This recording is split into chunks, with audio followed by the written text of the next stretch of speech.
Breaking tonight, charges filed against one of the officers involved in the shooting death of Breonna Taylor, but they are not the charges her family was demanding. It is sparking protests around the country and here in Atlanta tonight. Breonna Taylor was a 26-year-old EMT who died at the hands of Louisville police in March.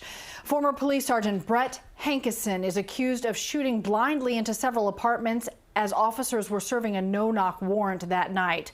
Hankison was fired in June. Today, he was indicted for first-degree wanton endangerment for firing into nearby apartments.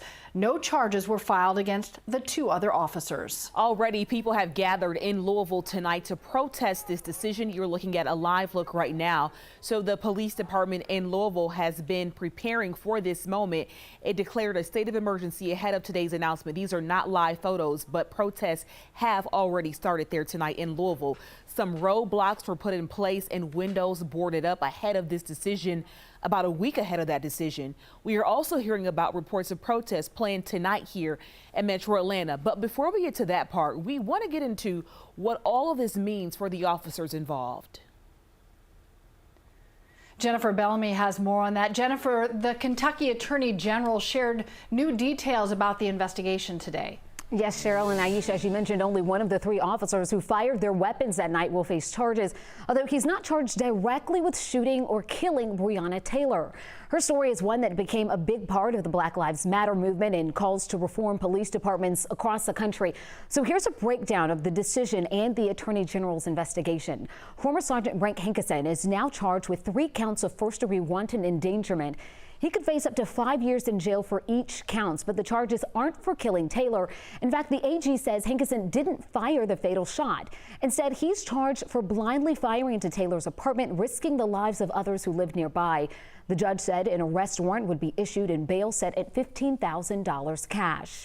As for the other officers, Miles Cosgrove and Jonathan Mattingly face no charges and have been on administrative leave since the time of the shooting. Mattingly was shot in the leg that night. Evidence shows that officers both knocked and announced their presence at the apartment. The Attorney General says both men were justified in firing their guns because Taylor's boyfriend had shot at them. The boyfriend told police he thought it was a home invasion. The AG says there was no body camera or other video available until patrol officers arrived there at the scene. We are digging into more details from the case in today's decision and reaction tonight at 6.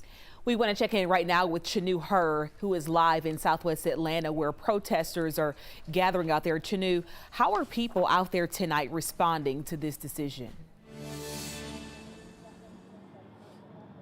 Yeah, Aisha, this is at Johnson Park in Southwest Atlanta, and right here you see the crowd is starting to gather. We have people finally making their way here to the park to gather for this rally tonight. And Aisha, you asked about how they're responding. Almost immediately as the group started forming, you can hear the conversations of people talking about that decision today from the grand jury in Kentucky. There are many asking questions, many asking and checking in on each other, seeing how they're doing with the decision today that came down in this Breonna Taylor case today. Now, I did speak to Attorney Gerald Griggs, who is one of the organizers here with the NAACP. He tells me they will have a couple speakers tonight talking to the crowd, and then after that, they do plan to march.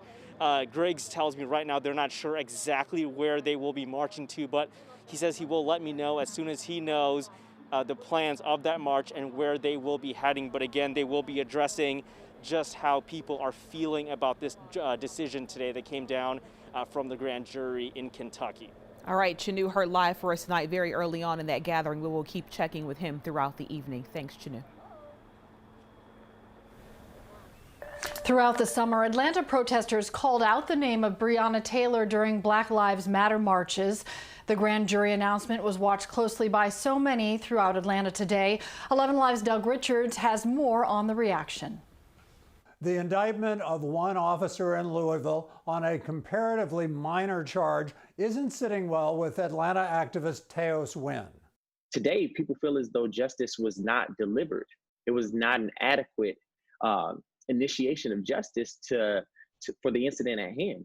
And so I think that we have to go further. Was there probable cause to bring criminal charges against any of these officers for defending themselves? Absolutely not. They were fired upon. They had every right to return fire. Mike Pugliese is a former Gwinnett County police officer who now practices law in Snellville. Pugliese says police officers are taught not to fire blindly without a visible target.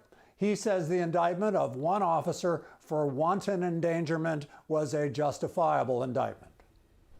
So many people are turning to social media to share their thoughts about former Officer Hankinson being charged and what he was charged with. Some saying the officers were justified in their actions that night and should not face consequences. Others completely outraged and demanding harsher charges against all three. Big names are reacting to the announcement as well. Bernice King tweeted that she is praying for Breonna Taylor's family because they knew and loved her before her name became a hashtag.